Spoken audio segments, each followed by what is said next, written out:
बिहार राज्य एक कृषि प्रधान राज्य है। हमारे राज्य में सब्जी की खेती से किसान अतिरिक्त आय कमा रहे हैं। सब्जी की खेती में उत्तरोत्तर वृद्धि हो रही है क्योंकि यहाँ की मिट्टी और जलवायु सब्जी की खेती के लिए उपयुक्त है।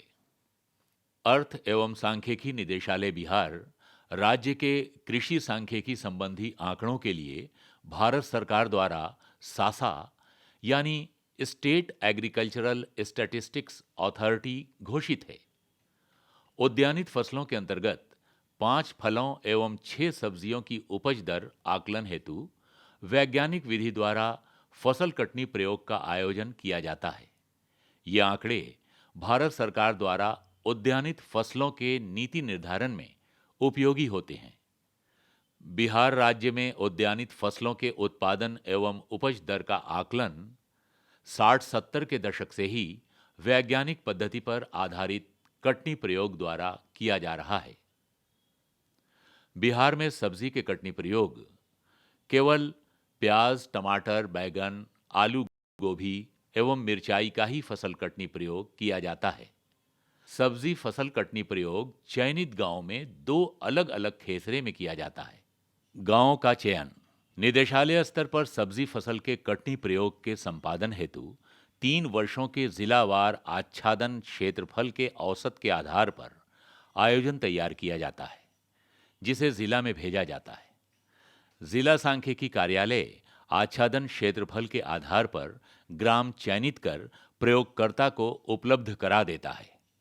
चयनित ग्राम में प्रायोगिक सब्जी फसल का कम से कम 5 एकड़ खेती होना अनिवार्य है। सब्जी कटनी प्रयोग हेतु प्रयोगकर्ता को बार-बार चयनित प्लॉट पर जाना पड़ता है। अतः गांव का चयन प्रखंड कार्यालय से निकट या जहां आवागमन व वाहन की सुगम उपलब्धता के आधार पर किया जाए। प्रयोगकर्ता को चयनित गांव की सूचना दे दी जाती है, जहां प्रयोगकर्ता द्वारा फसल कटनी प्रयोग का संपादन इस प्रकार किया जाता है। नामित प्रयोगकर्ता जिला सांख्यिकी कार्यालय द्वारा दिए गए समसंभाविक संख्या यानी रैंडम नंबर के आधार पर संबंधित राजस्व ग्राम में फसल कटनी प्रयोग हेतु प्लॉट चयन की प्रक्रिया को एक उदाहरण से समझते हैं। बिहार राज्य के प्रमुख सब्जियों जैसे बैगन, टमाटर, गोभी, आलू, प्याज, मिर्चाई आदि का उपज दर हम फसल कटनी प्रयोग द्वारा ज्ञात करते हैं। फसल कटनी प्रयोग समसंभाविक पद्धति से आयोजन एवं संपादन होता है। फसल कटनी प्रयोग के लिए रैंडम आधारित प्लॉट सिलेक्शन होता है। तो प्लॉट का सिलेक्शन कैसे करते हैं इसको हम जानते हैं कि जिला सांख्यिकी पदाधिकारी द्वारा एक गांव के लिए 2 रैंडम नंबर 4 डिजिट का दिया जाता है, जिसके आधार पर प्लॉट का सिलेक्शन करते हैं। जैसे यहाँ पर एक गांव के लिए 0212 और 0520 दो 4 अंकीय समसंभाविक संख्या दिया गया है। अब इन संख्या के आधार पर हम गांव का देखते हैं कि हाईएस्ट प्लॉट नंबर क्या है। तो उस विलेज का यहाँ हाईएस्ट प्लॉट नंबर 350 है। तो 350 अब हम हाईएस्ट प्लॉट को और रैंडम नंबर को तुलना करते हैं। यहाँ पर देखते हैं कि 212 350 से छोटी संख्या है। तो यदि रैंडम नंबर लेस देन और इक्वल टू हाईएस्ट प्लॉट हो तो रैंडम नंबर ही चयनित प्लॉट होगा। जैसे यहाँ 212 ही चयनित हुआ। इसी प्रकार यदि यहाँ पर नंबर है 520 या 350 हाईएस्ट प्लॉट नंबर से बड़ी संख्या है तो रैंडम नंबर में हाईएस्ट प्लॉट नंबर से डिवाइड करते हैं। यहाँ पर 520 डिवाइडेड बाय 350 तो शेष बचा 170, इसीलिए 170 नंबर का जो प्लॉट है वही चयनित प्लॉट होगा। अब यदि इन प्लॉट में हम वह निर्धारित सब्जी खोजेंगे और यदि उस प्लॉट पे सब्जी पाया गया तो उसी में फसल कटनी प्रयोग होगा। यदि उसमें सब्जी नहीं है तो हम आगे के प्लॉट में सीरियली बढ़ेंगे और उसमें निर्धारित जो फाइनली सिलेक्ट होगा उस प्लॉट में ही सब्जी कटनी प्रयोग संपादन करेंगे। प्रयोगकर्ता को चयनित प्रायोगिक प्लॉट संख्या का निरीक्षण कटनी प्रयोग से 15 दिन पूर्व अवश्य कर लेना चाहिए। अगर चयनित प्लॉट संख्या में उक्त फसल न हो तो उन्हें क्रमवार आगे खेसरा संख्या में बढ़ते रहना चाहिए जब तक उक्त फसल प्रभेद सहित नहीं मिल जाती है। इस प्रकार से जिस पहले प्लॉट में फसल मिलेगी वही प्लॉट फसल कटनी प्रयोग हेतु अंतिम रूप से चयनित प्लॉट होगा। बिहार में कुछ सब्जी की खेती कतार में की जाती है और कुछ सब्जी बिना कतार की जाती है। सब्जी की फसल कटनी 5 मीटर गुणा 5 मीटर के आकार के वर्गाकार कट साइज में किया जाता है। सब्जी का फसल कटनी प्रयोग कैसे करेंगे ये जानिए। 5 मीटर गुणा 5 मीटर कट साइज में हम लोग उदाहरण के तौर पर मिर्ची का फसल कटनी प्रयोग करेंगे। इसमें प्रयोगकर्ता को प्लॉट पर जाकर सबसे पहले जमीन के नक्शे से चयनित प्लॉट का मिलान करना चाहिए। उसके बाद चयनित प्लॉट का दक्षिण पश्चिम कोना से प्लॉट की लंबाई व चौड़ाई को डेग में नापा जाता है। डेग नॉर्मल हो और एक जैसा होना चाहिए। डेग ऐसा हो कि एक डेग लगभग 32 इंच या 4 कड़ी के बराबर हो। यहां यह ध्यान देना होगा कि जिस व्यक्ति ने लंबाई नापा है वही व्यक्ति चौड़ाई भी नापे और उसे नोट कर लिया जाता है। सब्जी की फसल का कट साइज 5 मीटर गुणा 5 मीटर होता है, तो इसमें खेत की नापी गई लंबाई में 7 डेग और खेत की चौड़ाई में भी 7 डेग घटा देते हैं। ऐसा इसलिए करते हैं क्योंकि 7 डेग लगभग 5 मीटर होता है। लंबाई और चौड़ाई में 7 डेग घटाने से हर हालत में फसल कटनी प्रयोग का 5 मीटर गुणा 5 मीटर का कट साइज उस प्लॉट के अंदर ही होगा। यहां पर प्लॉट की लंबाई 37 डेग हुई और चौड़ाई 28 डेग हुई। लंबाई 37 डेग में से 7 डेग घटाने के बाद 30 डेग और चौड़ाई 28 डेग में से 7 डेग घटाने पर 21 डेग की संख्या मिलती है। इस प्रकार दोनों संख्या 30 और 21 को नोट कर लेते हैं। जिला सांख्यिकी कार्यालय द्वारा उपलब्ध कराए गए कॉलम नंबर में ऊपर से नीचे तक देखेंगे कि घटाने के बाद मिली लंबाई की 30 संख्या और चौड़ाई की 21 संख्या के बराबर या उससे कम पहली रैंडम संख्या क्या है। यहां आवंटित समसंभाविक तालिका स्तंभ से 19 और 17 समसंभाविक संख्या यानी रैंडम नंबर प्राप्त होता है। उतना ही डेग हम दक्षिण पश्चिम कोना जहां से हमने लंबाई और चौड़ाई नापा था वहीं से पहले हम डेग में लंबाई नापेंगे। लंबाई नापने के बाद जो पॉइंट मिलेगा वहां निशान लगा देंगे। उसी निशान से चौड़ाई के लिए रैंडम टेबल से मिली संख्या के बराबर डेग चौड़ाई में भी नापेंगे। नापने के बाद जो बिंदु मिलता है वहां हम एक खूंटा गाड़ देंगे। यही खूंटा हमारे कटनी प्रयोग के कट साइज का पहला पॉइंट होगा। अब हम उसी बिंदु से टेप से लंबाई की दिशा में 5 मीटर नापकर दूसरा खूंटा गाड़ देंगे। इस दूसरे खूंटे से चौड़ाई की दिशा में समकोण बनाते हुए 5 मीटर नापेंगे और उस जगह पर भी हम तीसरा खूंटा लगा देंगे। यहां पर पहले और तीसरे खूंटे के बीच की दूरी यानी विकर्ण नाप कर देखेंगे कि ये 7.07 मीटर है या नहीं। तीसरे खूंटे से हम समकोण बनाते हुए लंबाई की दिशा में 5 मीटर नापेंगे। यहां चौथा खूंटा लगाने से पहले वहां से दूसरे खूंटे की दूरी यानी दूसरा विकर्ण भी नापकर 7.07 मीटर पर चौथा खूंटा लगाएंगे तथा पहले और चौथे खूंटे के बीच की दूरी 5 मीटर की जांच कर लेंगे।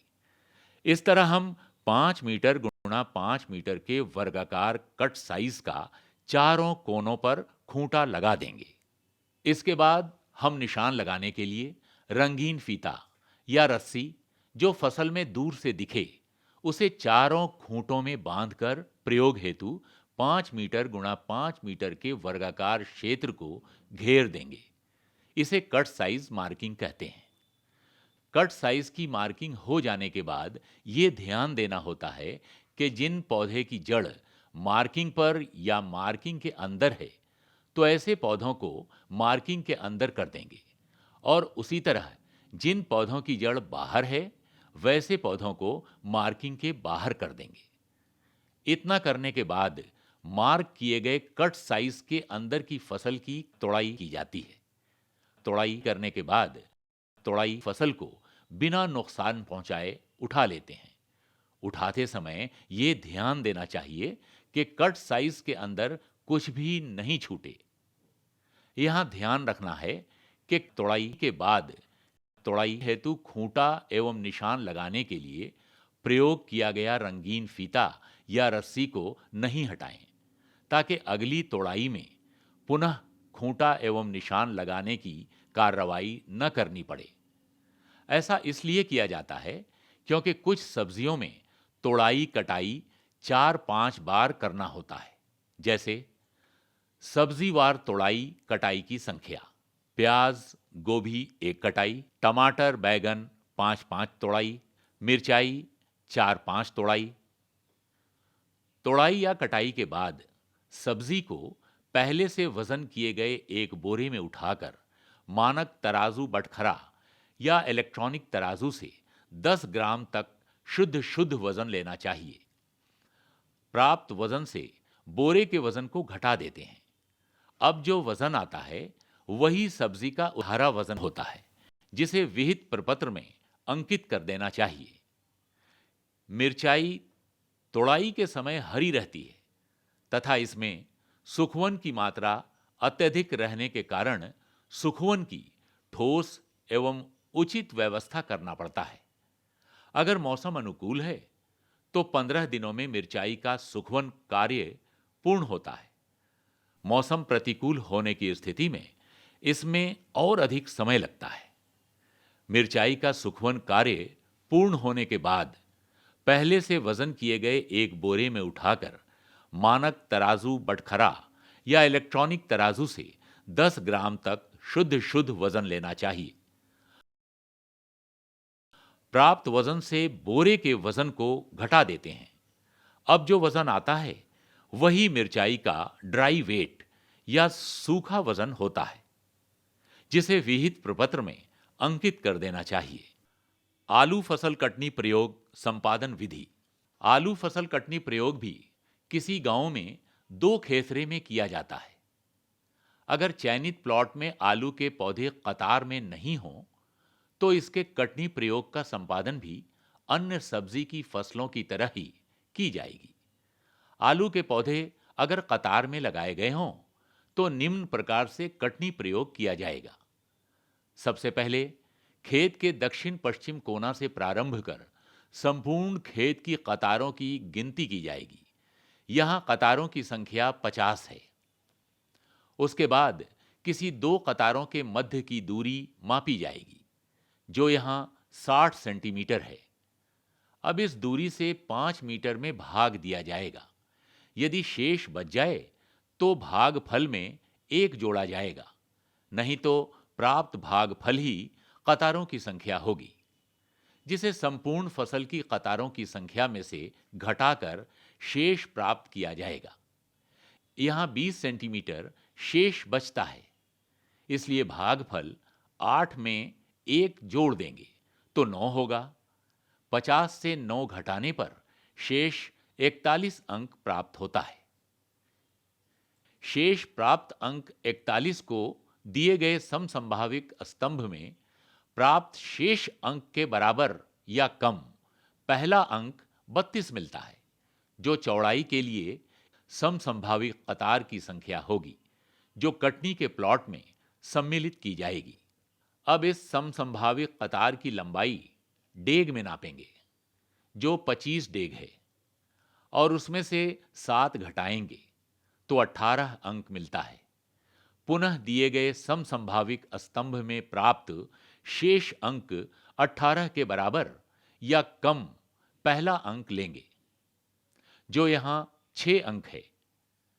प्राप्त समसंभाविक संख्या 6 जितना डेग पहले से चयनित समसंभाविक 32वां कतार में नापेंगे। जो बिंदु मिलेगा वही बिंदु प्रयोगात्मक क्षेत्र का पहला बिंदु होगा। खूंटा ठोकने में यह ध्यान रखें कि खूंटा हर हाल में 2 कतारों के बीच खाली स्थान पर ही गाड़ें। अगर आलू की कतार पर खूंटा पड़ रहा हो तो इस कतार को प्रायोगिक क्षेत्र के अंदर लेते हुए ठीक उसके पहले वाले कतार के मध्य खाली स्थान में ही खूंटा गाड़ें। यही प्रायोगिक क्षेत्र निर्धारण का पहला पॉइंट होगा। पहले बिंदु से लंबाई की 5 मीटर नापेंगे तथा वहां दूसरा खूंटा ठोकेंगे। पुनः दूसरे बिंदु से चौड़ाई की तरफ समकोण बनाकर 5 मीटर नापेंगे तथा वहां तीसरा खूंटा ठोकेंगे।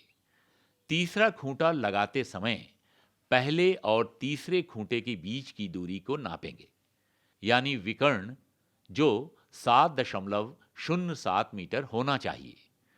तीसरे खूंटे से पुनः समकोण बनाकर लंबाई की दिशा में 5 मीटर नापेंगे और चौथा खूंटा लगा देंगे। जांच के लिए हम पहले खूंटे और चौथे खूंटे के बीच की दूरी 5 मीटर की जांच कर लेंगे। पुनः जांच के लिए हम दूसरे और चौथे खूंटे के बीच की दूरी यानी दूसरा विकर्ण भी नाप कर देख लेंगे, जो 7.7 मीटर होना चाहिए। इसके बाद हम निशान लगाने के लिए रंगीन फीता या रस्सी जो फसल में दूर से दिखे उसे चारों खूंटों में बांधकर प्रयोग हेतु 5 मीटर गुणा 5 मीटर के वर्गाकार क्षेत्र को घेर देंगे। इस तरह हम 5 मीटर गुणा 5 मीटर का वर्गाकार कट साइज या प्रायोगिक क्षेत्र को मार्क कर लेंगे, जिसके अंदर हम कटनी प्रयोग करेंगे।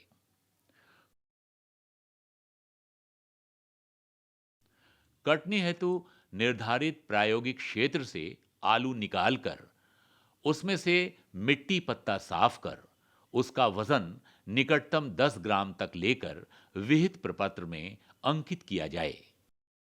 सब्जियों में केवल आलू और प्याज का ही डाटा सीसीई ऐप पर अपलोड होता है। प्रयोग समाप्ति के उपरांत रियल टाइम डाटा के लिए प्रायोगिक स्थल पर ही सभी डाटा को सही सही और त्रुटि रहित अपलोड कर देना चाहिए। यही प्रक्रिया दूसरे चयनित प्लॉट में भी अपनाया जाए। इस पूरी प्रक्रिया में ध्यान देने वाली कुछ बातें हैं। प्लॉट का रैंडम सिलेक्शन सही विधि से किया जाना चाहिए। दक्षिण पश्चिम कोना से ही प्रयोग के लिए लंबाई और चौड़ाई नापा जाना चाहिए। खेत की लंबाई और चौड़ाई नापते समय डेग नॉर्मल हो और एक जैसा बराबर होना चाहिए। एक डेग लगभग 32 इंच या 4 कड़ी के बराबर हो। 5 मीटर गुणा 5 मीटर के कट साइज मार्किंग में डायगोनल यानी विकर्ण 7.07 मीटर होना चाहिए। जिस पौधे की जड़ मार्किंग पर या मार्किंग के अंदर है उसे मार्किंग के अंदर कर देंगे और उसी तरह जिस पौधे की जड़ बाहर है उसे बाहर कर देंगे। हमेशा मानक उपकरण जैसे तराजू, बटखरा, नापने वाला फीता इत्यादि का उपयोग किया जाना चाहिए। मिर्चाई का सुखवन कार्य पूर्ण होने के बाद पहले से वजन किए गए एक बोरे में उठाकर 10 ग्राम तक शुद्ध वजन लेना चाहिए। प्राप्त वजन से बोरे के वजन को घटा देते हैं। अब जो वजन आता है वही मिर्चाई का ड्राई वेट या सूखा वजन होता है, जिसे विहित प्रपत्र में अंकित कर देना चाहिए। आलू के पौधे अगर कतार में लगाए गए हों तो खूंटा ठोकने में यह ध्यान रखें कि खूंटा हर हाल में 2 कतारों के बीच खाली स्थान पर ही गाड़ें। अगर आलू की कतार या मेड़ पर खूंटा पड़ रहा हो तो इस मेड़ को प्रायोगिक क्षेत्र के अंदर लेते हुए ठीक उसके पहले वाले कतार के मध्य खाली स्थान में ही खूंटा गाड़ें। प्रायोगिक क्षेत्र से आलू निकालकर उसमें से मिट्टी पत्ता साफ कर उसका वजन निकटतम 10 ग्राम तक लेकर विहित प्रपत्र में अंकित किया जाए। प्रयोग समाप्ति के उपरांत आलू और प्याज की सभी सूचनाएं सीसीई ऐप में प्रायोगिक स्थल पर ही रियल टाइम डाटा के लिए सही अपलोड किया जाना चाहिए।